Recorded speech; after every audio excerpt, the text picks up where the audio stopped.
in the end, it comes out to Tom James. Good job! Oh, what a goal! What a goal for Tom James! Oh, that was special!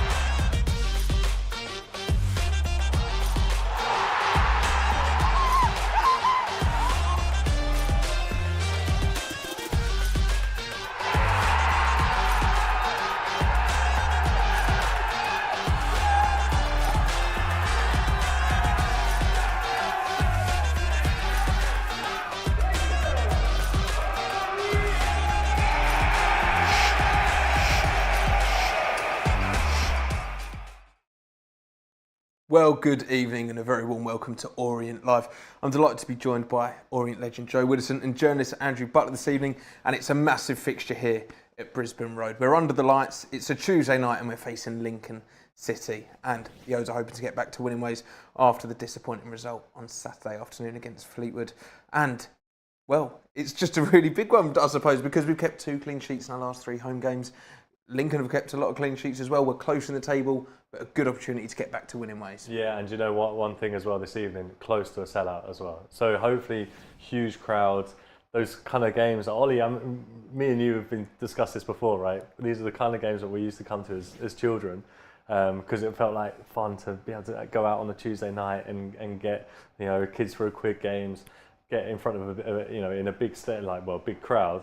And hope that the football team that you support is going to put on a show for you. And now Saturday was a disappointment for sure, but a really good opportunity to come so hot off the back of that to put it right. So there's been a few changes which we'll come on to, but a really good opportunity to kind of feel a bit more buoyant after that disappointment on Saturday. Let's just touch, probably for the last time this evening, but let's just touch on that disappointment of Saturday. We'd been in such a good spell of form, and then to lose against a team that hadn't won yet this season would have probably hurt Richie and the boys a little bit. So to have the opportunity so soon at home against a team kind of close to us on paper, it's a really good opportunity to kind of maybe get back a bit of confidence and start another run. Yeah, 100%. I think it's like, a Tuesday game after a disappointment on Saturday. It's the perfect remedy. The boys, Richie, they'll be wanting to get out there, as soon as possible and put things right. And to be honest, I didn't think there was too much wrong with the performance. It was just a case of, couldn't quite find that final ball, that killer pass, and those moments in the final third to really cause enough problems up at Fleetwood. But the performance in general, I think Richie won't be too disappointed with it. But yeah, at home, there's it's a great feel. Night game under the lights, like Andrew said, big crowd, expectant crowd. So, and we've been in good form at home recently. So positive. Looking forward to the game. Well, we're all excited for the upcoming fixture. Hopefully you are too. And one man who's certainly hoping we get back to winning ways is Mr. Richie Wellington. We caught up with him early this week to get his thoughts ahead of this evening's game. Let's hear him now. Looking at Lincoln, going back to the start of last season, they don't tend to lose many games. They don't chip many goals. What can we expect from them? I think they're a really solid, steady League One outfit. Didn't lose many games last year, but didn't win many games. I think they probably They wouldn't be happy with how many draws they had, which stopped them getting in and around the playoffs. Under Michael Appleton, he was in and around the playoffs with some unbelievable loans. Mark Kennedy's gone in there and done a really solid, steady job. And I think in the next 6 months, year, 2 years, they'll be looking to try and break into the playoffs. It's a tough league. There's some really big clubs in that, and I think they've just established themselves now after coming up from League Two as a really solid League One outfit, with the opportunity now that they've got them foundations to try and kick on. Back-to-back home games to come, as you said a minute ago, and there's going to be a big crowd tomorrow with tickets only £10. There's not many tickets left at all now. Yeah. How important is it that we do bounce back straight away in front of our own fans? No, it's important, and listen, we're going to have ups and downs. We knew this season we was going to have ups and downs. I do think there's an opportunity for actually do something this year. I think there's an opportunity for a lot of clubs. You look at the relegated clubs. Wigan and Reading are in the bottom 5, bottom 6. Blackpool are just starting to get a little bit of cohesion and going up. You look at the promoted clubs, the Stevenage have started really well, but then you've got us, Carlisle and Northampton in and around that bottom 8, bottom 10. So I think there's an opportunity for clubs to really do something this year, but we need to be consistent. We need to pass forward quicker. We need to take it on the back foot. We need to get our body position quicker. And we need to hurt teams with our passing if we are going to pass the ball. Then I think the biggest importance in our season will be our home form, and with that come our home supporters. Whenever we play at home, there's a good atmosphere, there's a good feeling around the ground, and our supporters are the main contributed to that. So looking forward to having 2 home games. We've not, even in my time, we've not had too many Tuesday night league games. I can think of Gillingham.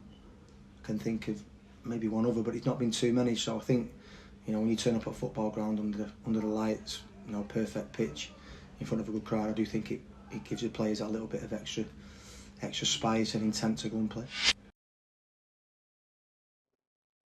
Brilliant stuff there from Richie. And Joey talks about kind of the importance of having a couple of good home games a Tuesday night under the lights. We were saying how exciting it is for fans.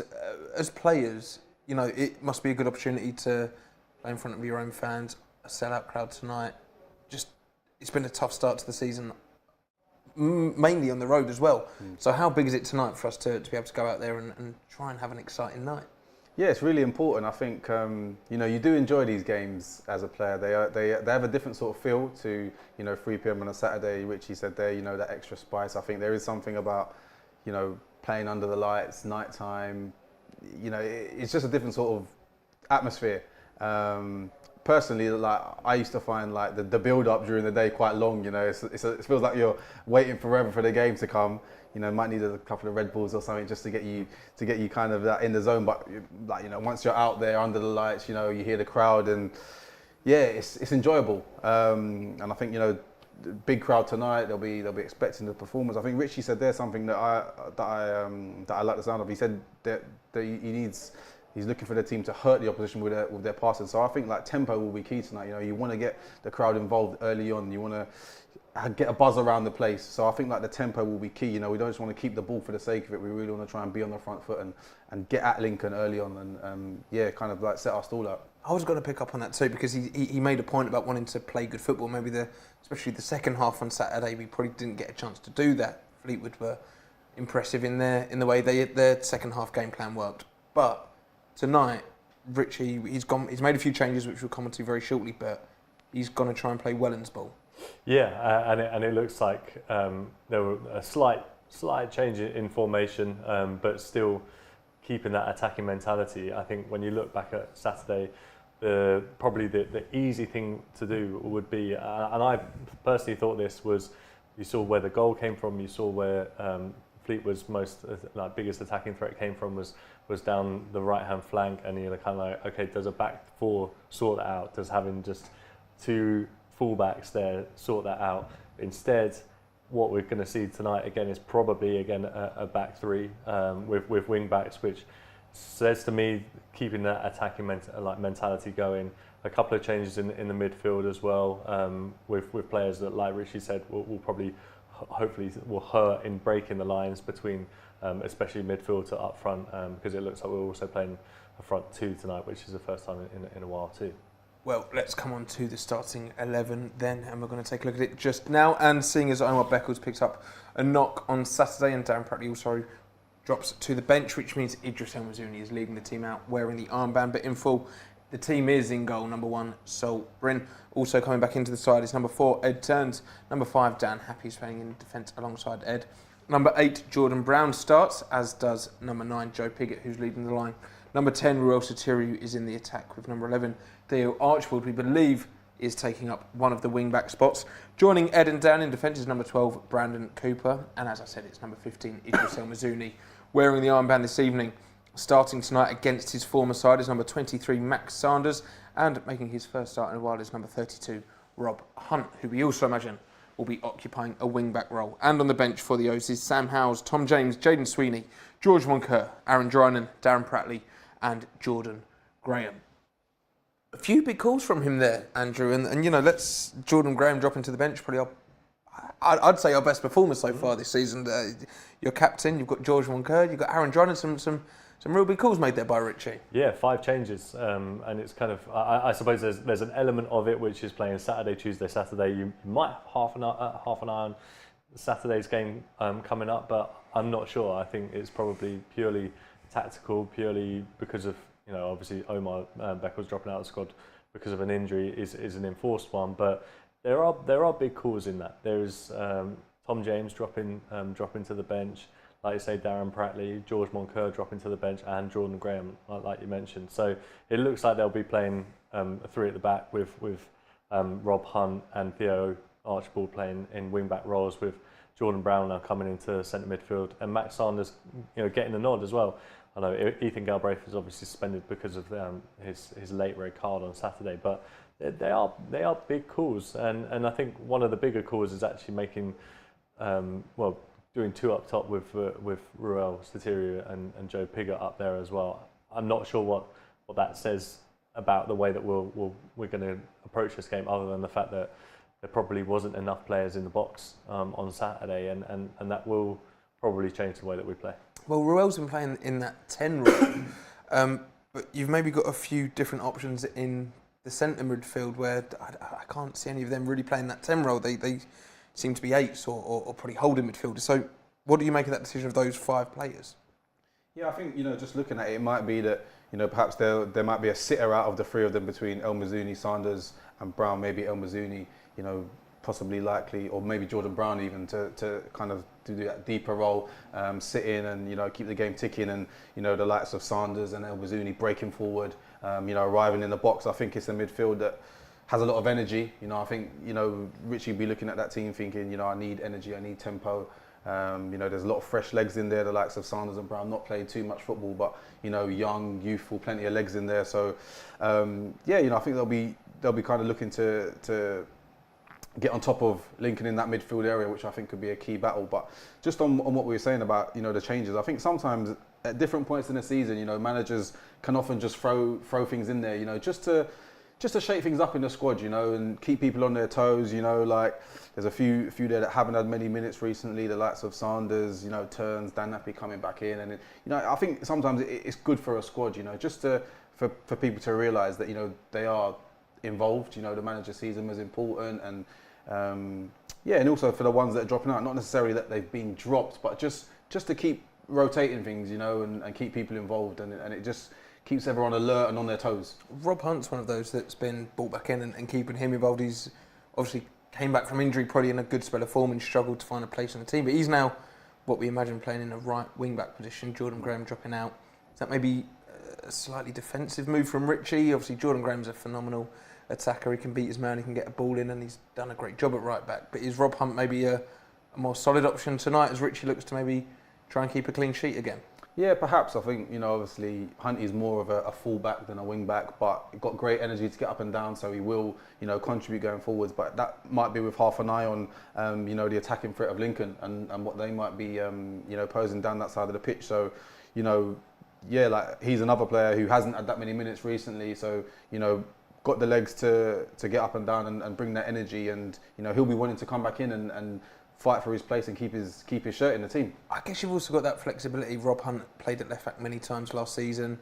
Ed Turns has played at right back this season even. So if we do need to maybe go to a back 4 and be fluid in the way we set up going forward, the options are there for Richie. Yeah, for sure. And also we talk about the bench quite a lot as well, and I think Joe's absolutely right in terms of the rotation of the squad, because actually you look through the team, look through the squad.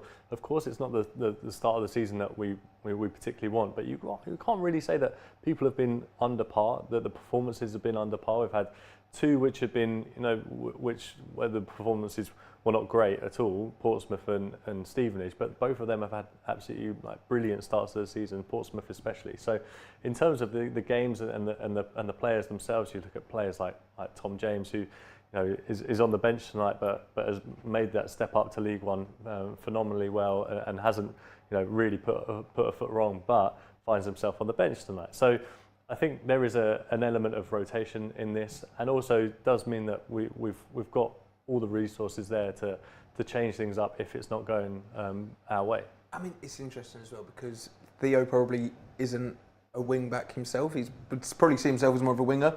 And Rob Hunt probably see himself more as a fullback. So considering you've got that alongside 3 fairly young centre-backs, it's going to need a big performance from Dan Happy to lead that line and really marshal things tonight, isn't it? Yeah, I think, the average age of the team is really, really young tonight. It's, there's a lot of inexperience there. The likes of, I think, Dan Happy, Cooper as well, they'll sort of be the leaders, so to speak, in the team. So yeah, it's a very different looking lineup, but you know I think it's a message from Richie that you know there are places up for grabs, and you know he's willing to give people opportunities. There's no, you know, for the majority of last season we saw a pretty similar 11 most weeks, but you know he's obviously wants to give people opportunities and allowing players to stake their place for a spot in the team. So yeah, you know, different looking team, but you know, I'm looking forward to seeing those new players that have come in, and hopefully they can take their opportunities. Looking at the forward line then, Andrew, and if we take a look at some of our chances from Saturday, we had the chances to win the game in the first 10, 15, maybe even 5 minutes. We could have been 2 or 3 goals up. If we look at it now though, Richie's obviously made maybe a few tweaks, and what do you think he needs to do to try and score tonight? I mean, it sounds so obvious, but put the ball in the back of the net. The highlights that we'll see are all opportunities that on another day find their way into the net. I thought we were unlucky, I guess, in some respects, in so much as we created all these openings and opportunities, but we couldn't put the ball in. And unfortunately, once Fleetwood went the goal in front, they didn't relent in terms of their defensive opportunity prowess. So it was an element of misfortune. There wasn't a lot wrong with the performance, like Joe said. It was just that kind of, I mean, it was one of those days which sounds like a cliche. The only frustration for me really was we only started pushing like this. The last kind of 2-3 highlights of that were all in the last 10 minutes or so, and I felt like we should have probably just turned the screw a little bit more earlier on in the game. It would have been nice to get Fleetwood on the back foot and really press for it. You say that was your only frustration, but you could see some players were visibly frustrated with themselves and each other's at maybe the lack of goal scoring opportunities. Saw Theo having a little push at Jordan for taking the header off of him, but they're going to be frustrated from Saturday, and they're going to want to get some goals. And I know we're bringing it up again, but it's been a while since we've kind of let a team have 2 or 3, 4, 5 goals. It would be nice to see that. Yeah, you know, I think the bottom line is we need to be more clinical. You know, we've seen there in the clips, all the chances created have to put the ball in the net. You know, like I'm sure that'll be the message from Richie tonight. You know, like I said, I thought the general performance was decent. You know, and you know on chances created, we made a lot more opportunities than Fleetwood. So it's a both boxes. You know, we have to. The defending's not been bad, in all fairness. Like, you know, generally it's been quite good. But I have to be more clinical at the other end of the pitch. You know, especially at this level where goals are harder to come by, and you know, attackers are better. You have to be better in both boxes, and I'm sure Richie will be, you know, relaying that message tonight. Well, there is just under 15 minutes to go until kick-off. And of course, don't forget, if you're watching along live on our YouTube stream, then this evening's game is available to stream for everyone. Orient Live are bringing you every single kick of the action. You can watch along live with us if you head over to the match centre that is on screen now and pick up your streaming pass. But now, before we take a look at the visit inside, we've got some business to catch up on. And firstly, a massive congratulations to the women's team, who are edging ever closer to the FA Cup proper, because they won their fixture. They beat Biggleswade United 2-0 on Sunday to progress to the 3rd qualifying round of the FA Cup. Biggleswade compete a league above the O's, but despite that, 2 second-half goals secured our passage into the 3rd and final qualifying round. And we're going to host Wroxham. That's not Wrexham, it's Wroxham with an O, on Sunday the 22nd of October, with a place in the first round proper at stake for the winners. So make sure you get behind the women's team for that one. And now to take a look at some of the Orient youngsters that have headed out on loan recently. Charlie Pegram, Saeed Nallo and Marley St. Louis have all headed out on loan. Pegram has joined Tonbridge Angels in the National League South and could make his debut on Saturday when they host Hemel Hempstead, and he's going to be spending 2 months there. And meanwhile, Nallo and St. Louis have both joined Erith and Belvedere in the Isthmian League South Division for a month. Incidentally, Erith and Belvedere play at the same stadium as Welling United, where Jeffrey Tanga is also on loan. So if you're nearby, you can go every single weekend and go and watch an Orient youngster in action, and hopefully one day they'll be knocking on the first team too. We'd like to wish all three of them a very good luck for their loan spells. And now time for the goal of the month as well. And we are supporters. We were allowed to choose the ET Clay goal of the month, and a massive congratulations to Joe Pigott, who won it for his strike as well. There were 4 to choose from. Joe Pigott's equaliser against Exeter, Ruel Sotiriou's stoppage time winner, Omar Beckles' header, and Ruel Sotiriou's winner against Shrewsbury Town were all in the mix. But of course, it was Ruel's last gasp strike in Devon that won it. Of course, it did. I don't know why I said Joe Pigott. His goal was great as well. They're all winners in my eyes. That's why. A goal worthy to win the goal of the season though, and you were in the celebrations. That must have added an extra oomph to it. Oh, to be there, to experience goal of the month. I mean, it's a dream come true type stuff, really.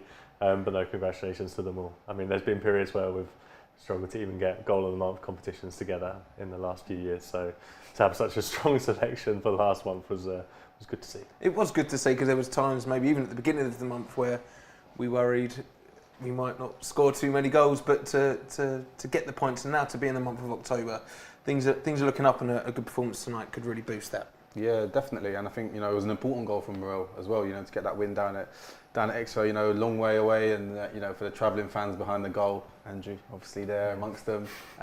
Great moment, and sort of like a turning point. I think that game as well. The performance, the result, it was really good, and from then I think as a team, that we've kicked on, we've improved. And obviously the home form of late has been really good. So looking forward to tonight. I'm getting good vibes. Now then, it's time for an Orient Live exclusive, and we were lucky enough to catch up with our very own Dan Happy, and we got his thoughts early today ahead of this evening's fixture. Let's hear him now. Haps back in the side tonight, 3 days on after the defeat up at Fleetwood. How much are you looking forward to it? Yeah, hopefully it's going to be a good night. Saturday was quite disappointing for us, so I'm looking to make things right tonight. I'm sure it was probably a long journey home on Saturday, the way the game went. What was said on the bus? What's been said since then about the game? It's a weird one, really. It's one of those games where you just got to move on from quickly. We all know it was a bad day at the office, and the best thing to do is literally move on and try and make things right tonight. And how important is it that we don't forget the run we'd been on just before then, because the results have been good prior to that, haven't they? Yeah, it's the best little spell we've had in this short space of the season. And literally, we've got to come out here tonight and be on the front foot and free-flowing attacking football, and that's how we're going to get the 3 points. And you're back in tonight. How much are you looking forward to being back out there from the off? Yeah, it should be good. I picked up a little injury, been out for a few weeks. But to start tonight, it's a good feeling, and hopefully, as I said, pick up the 3 points. It'll be amazing. How difficult is it for you when you're on the sidelines? You're obviously desperate to get back in, but the team are also doing well. Does that make it easier? Does that make it more difficult? It's a tough one, really. Obviously, everyone wants to play, but when the team's doing so well, it's not as frustrating as it should be, really. When obviously you're on the side and you're not playing as well, you want to get in and you want to make a difference. But we've been playing well. But to get my chance tonight is it's decent. And it's Lincoln tonight. What can we expect from them? Because they've had a solid enough start to the season, haven't they? Yeah, personally, I've never played them before, but I've always heard good things about them. Always thought they've been a decent side. So I don't really know what to expect tonight, but I reckon they'll be decent. They'll be at it. We've just got to do the same. And 2 wins from our last 3 here at home. It's pretty much sold out tonight. How much extra can the crowd give us? They can give us a lot, because obviously off the back of a defeat Saturday, we're going to need some confidence going into tonight, and to make some noise would be a massive difference. Best of luck tonight. Thank you. Well, hopefully it will be a decent night tonight, and he's a fairly decent centre-back as things go, and you've played with him a lot of the time, and he's a decent option to bring back into the starting 11. He's got a lot of quality, Joe, hasn't he? Yeah, more than decent. Dan has got every attribute he needs to be a really good centre-back. I think, before his injury last season, he was unbelievable. He's in outstanding form.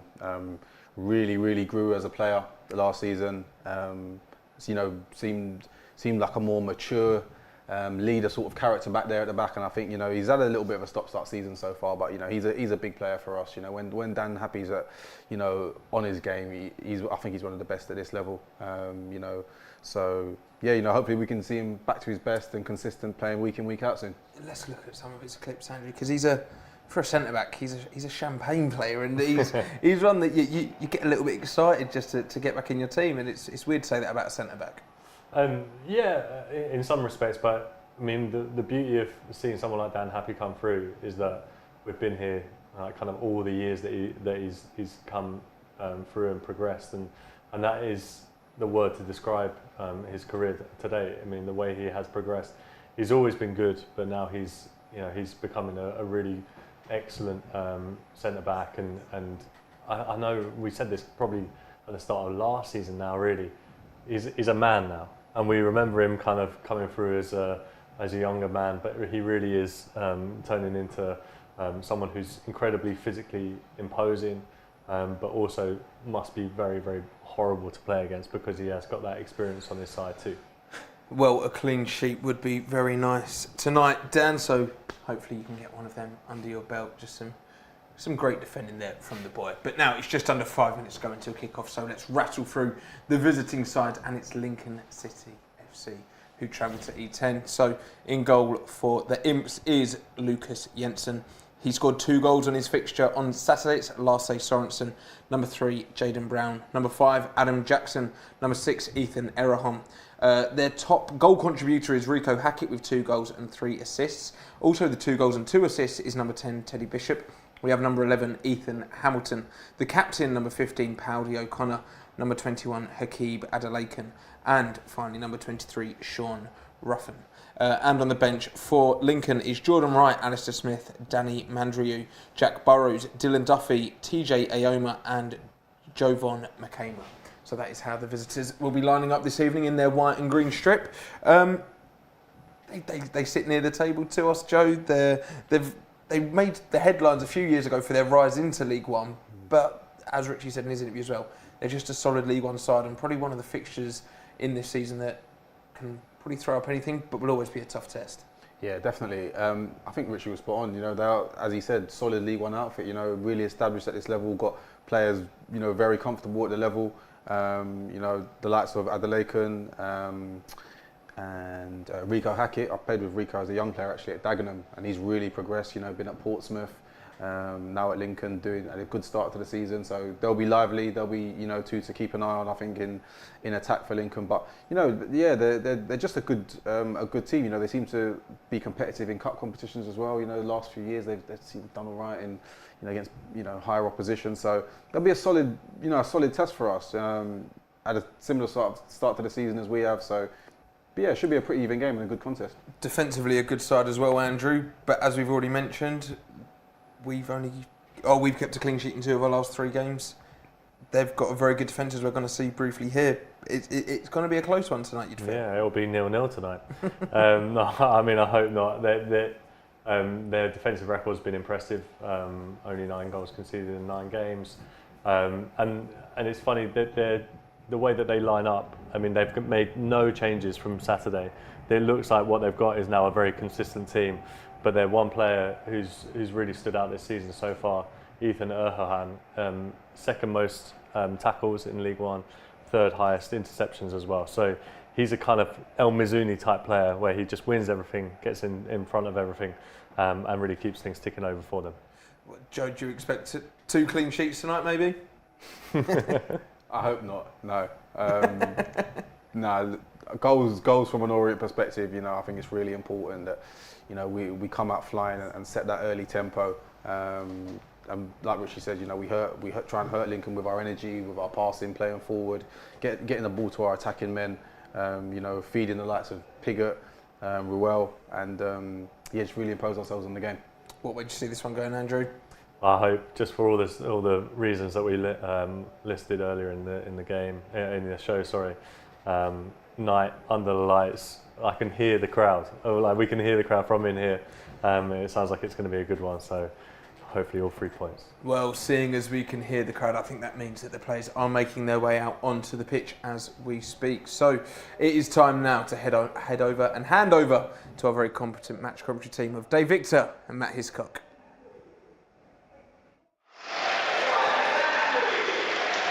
Good evening and welcome to Brisbane Road, the first of back-to-back home games. It's Reading here, of course, at the weekend, but tonight it's Lincoln City. We've got back to winning ways on Saturday with a 2-0 victory over Cheltenham, and Leighton Orient looking to bounce back after Saturday's disappointment, and that's why Richie Wellens has made 5 changes for this one match. Well, he has, and a couple of them forced on him, of course, for injuries. Omar Beckles, we know.